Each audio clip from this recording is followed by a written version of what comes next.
11:30 আর আমি বেরিয়ে এসেছি আমাদের রাস্তাতে। হ্যাঁ রাস্তাতে আমি একটা জিনিস দেখাচ্ছি, দেখো তোমাদেরকে ব্যাক ক্যামেরা করে। দেখছো এগুলো হচ্ছে সব তৃণমূলের ঝান্ডা। উপরে দেখো ভারতীয় জনতা পার্টির ঝান্ডা রয়েছে, এটা হচ্ছে আজকে দিয়েছে। আর আমারগুলোকে এরকম করে নোংরামি করে এরকম ছিঁড়ে ফেলে দেখেছে রাত্রিবেলা, এরকম করে রাত্রিবেলা ছিঁড়ে ফেলে গেছে। এইরকমভাবে শুভেন্দু অধিকারীকে নেতৃত্ব দিয়েছে কিছু গুটকাখোর, কিছু গাঁজাখোর, কিছু মদখোর। হ্যাঁ বুঝলে, এখন আমি এই ফ্ল্যাগগুলো তুলছি, দেখো বুঝলে। আমাকে আমাকে আমার কর্মী আগে দৌড়ে না আস্তে আস্তে তারা ছিঁড়ে দিয়ে দৌড়ে পালিয়ে গেছে।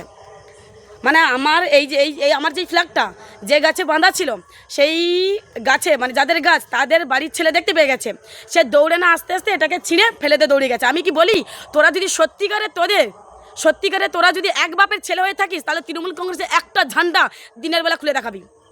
তোরা যদি সত্যি এক বাপের ছেলে হয়ে থাকিস, আবার বলছি, যে এটা করেছিস তাকে বলছি, প্রকৃত যদি তুই এক বাপের ছেলে হয়ে থাকিস, তাহলে তুই তৃণমূলের পতাকা তুই দিনের বেলা হাত দিয়ে দেখাবি।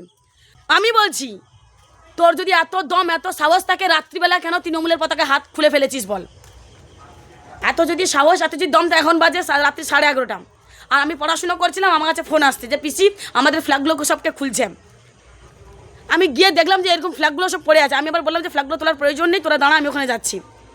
আমি পড়াশুনো বন্ধ করতে আমি রাত্রিবেলা গেছি। আমি একটা কথা বলি, যে বা যারা করেছো নোংরামি বন্ধ করো।